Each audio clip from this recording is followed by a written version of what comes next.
De volta com o Band Cidade e agora é hora de entrevista. Eu recebo aqui no estúdio Débora Costa dos Santos, ela que é presidente do Conselho de Secretarias Municipais de Saúde do Rio Grande do Norte. Presidente, boa noite, seja muito bem-vinda. Obrigada pelo espaço. Presidente, programa Mais Médicos, saída dos cubanos e abertura de vagas para os chamados médicos brasileiros. Qual a realidade hoje dos municípios do Rio Grande do Norte com essa saída dos médicos cubanos e essa abertura agora para os médicos, os profissionais brasileiros? No estado do Rio Grande do Norte foram oferecidas 198 vagas. Infelizmente, essas vagas já vieram com alguns déficits. Por que vieram com alguns déficits? Porque a gente já tinha municípios que já estavam sem médico cubano. Uns tinham saído de licença maternidade, outros tinham saído por algumas questões. E a gente achou que no novo edital esses municípios já seriam contemplados. Já não foram. Já veio com alguns déficits nesse edital. No edital do Ministério da Saúde. Ministério da Saúde. Quando ele foi lançado, nós acreditávamos, o COSEMES, que já viesse contemplando as irregularidades que já existiam antes dessa situação e ia fazer uma coisa só que não veio. Já só veio os que realmente iam embora agora. Então foram 198. Junto com a atenção básica do Estado, nós começamos a monitorar se eram médicos novos. Por quê? Porque nós estávamos vendo a imprensa dizendo que a UERN estava antecipando a formação das classes da turma, para que eles conseguissem se inscrever, a UFRN, a UNP. Então nós achávamos que ia ser médicos novos. Nós começamos a monitorar junto com a atenção básica do Estado. Para nossa surpresa, nós começamos a ver que eram os CENEJOS que já estavam na estratégia de saúde da família. Não eram médicos novos. Eram nossos médicos que estavam migrando. Ou seja, estava tendo um deslocamento. Exatamente. Aí nós começamos vamos contar números. Então, dos 198, 99, ou foram 98, migraram da nossa estratégia de saúde da família. Então, não foram médicos novos. Eles já estavam nos municípios, nas estratégias, e migraram para o programa Mais Médico. Aí você vai dizer o seguinte: Débora, mas por que não foram esses que fizeram? Porque quem foi na frente, quem foi se inscrevendo, eu fui decidindo por CAICO, fui me inscrevendo. Então, quem foi mais esperto foi se inscrevendo e foi conseguindo logo as vagas. Então, houve muitas inscrições, mas infelizmente os que conseguiram logo ficar foram os que já estavam inscritos em nossas estratégias de saúde da família. Depois, nós também levantamos que, além desses 98 que estavam na estratégia de saúde da família, na verdade foram 110. De onde? Eles não ficaram aqui no estado. 98 ficaram no programa Mais Médico do estado e 12 migraram para o programa Mais Médico de outros estados. Secretária, por que o programa Estratégia de Saúde da Família se tornou tão vulnerável com a chegada do Mais Médico? O que o Mais Médico ele tem uma característica que ele oferece algumas coisas que os municípios não têm para oferecer. Não é só a questão do salário, não. Às vezes as pessoas têm sido injustas dizendo o seguinte: os médicos migraram pelo salário. Não é só a questão do salário.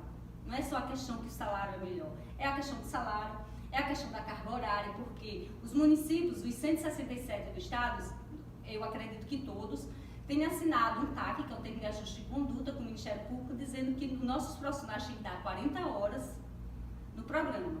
No Mais Médico, ele tem 32 no trabalho e 8 fazendo organização de trabalho, de estrutura. Então, ele pode fazer na casa dele, estudando, se organizando. E no nosso não, ele tem que dar 40 no município.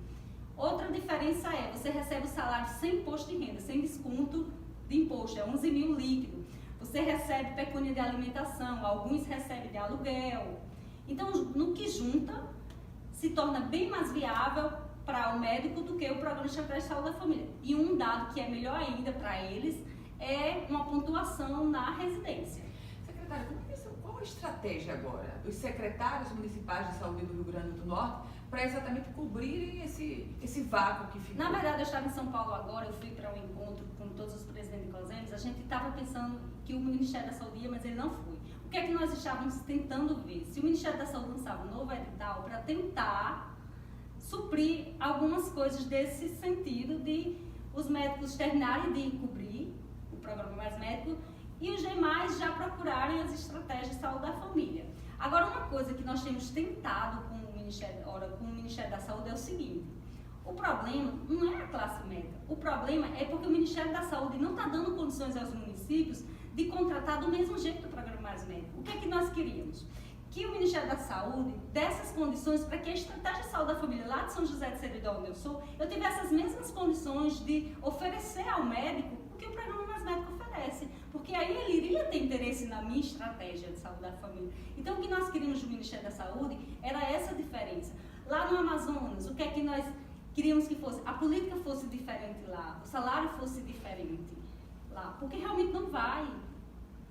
Não vai. E assim, não adianta mais a gente ficar se lamentando, culpando porque o cubano foi embora, porque a luta já não adianta. A luta que a gente tem que travar agora é para que se resolva essa situação e procurar medidas e dar soluções a elas. Secretária, a senhora vai concordar comigo que o esvaziamento do Programa Estratégico de Saúde da Família é só mais um problema diante de uma crise gravíssima que o Rio Grande do Norte vive na saúde.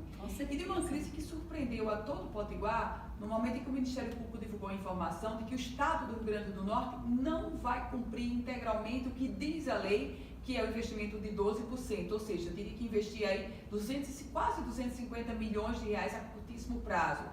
Como é que a senhora recebeu essa informação do Ministério Público de que sobra dinheiro porque não está investindo completamente e nos municípios é uma crise tão grave? Na verdade, nós fomos um dos primeiros órgãos a dar essa notícia, que tinha sido investido 5,8, junto com o Conselho Estadual de Saúde. Nós somos um dos primeiros órgãos a colocar publicamente, eu dei isso no RNTV ao vivo, mostrando que o Estado do Rio Grande do Norte só ia investir. Ele tem por obrigação investir 12% ao ano. Ele só ia, em outubro, ele tem investido 5,8%. Então, assim, é gravíssimo. E o que a gente ficou se perguntando até então, que o Ministério Público ainda não tinha tomado providência, é o seguinte: o município ele tem a obrigação de investir 15%. Na hora que não investe, é prioridade administrativa. Aí o que é que a gente começou a se perguntar? Cadê a cobrança junto ao Estado? Que graças a Deus chegou, o Ministério Público chegou para cobrar. E foi aí que a gente entendeu, quando o Conselho Estadual divulgou que tinha sido 5,8, nós entendemos o porquê da crise nos municípios. O ano de 2018 foi muito difícil. Muito difícil. Não saiu ressonância, não saiu tomografia. A gente viu pacientes morrendo em fila. Eu vi pacientes do Regional de Caicó morrendo porque faltou insumos. Eu vi pacientes morrer. Se inaugurar leitos de UTI com propagandas políticas, mas não tinha um medicamento lá dentro. Que isso eu fiz questão de fazer a crítica no dia que ele esteve lá na região. Eu mostrei o seguinte: não adianta você inaugurar umas salas bem bonitas se não tem um medicamento. Adianta ter um leito de UTI sem um medicamento? Não adianta. Não tem nenhuma aplicação, né? Exatamente. Então, assim, foi aí que nós caímos, que o 5,8 era essa crise sem tamanho que o Rio Grande do Norte está. E nós estamos entre um dos piores estados do Brasil no investimento em saúde. Secretária, as cirurgias eletivas, as cirurgias de alta complexidade, a solução é para aumentar esse atendimento, passa por onde, secretária? Pela PPI. Infelizmente, a PPI do Estado, ela vinha passando, sempre prometíamos a gente que ela ia ser revisada, ia ser... nunca é.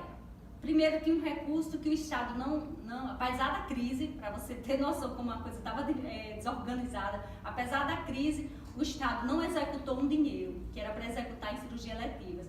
Nós soubemos pelo Ministério da Saúde que existia um dinheiro no Estado que tinha que ser executado, senão ele ia perder, e vai perder. Porque nós estamos tentando executar, o COSEMES tentou, junto com alguns técnicos do Estado, porque, na verdade, o Estado faltou mesmo, foi recurso, gestão por parte do gestor principal, mas existem muitos técnicos bons. Então, esses técnicos lutou para que a gente conseguisse, até o final do ano, executar. Mas as cirurgias eletivas está complicado mesmo. Presidente do Conselho dos Secretários Municipais de Saúde do Rio Grande do Norte, presidente Débora Costa. Alegria recebê-la aqui, presidente. Faça o voto que se resolva esse problema tão grave. Muito obrigada. Boa noite. E o Band Cidade vai ficando por aqui. Se você quiser rever essa entrevista completa, vai lá no politicaemfoque.com, um site especializado na política do Rio Grande do Norte e do Brasil. Sua companhia agora, o Jornal da Band. E a gente volta a se encontrar amanhã. A você, uma excelente noite.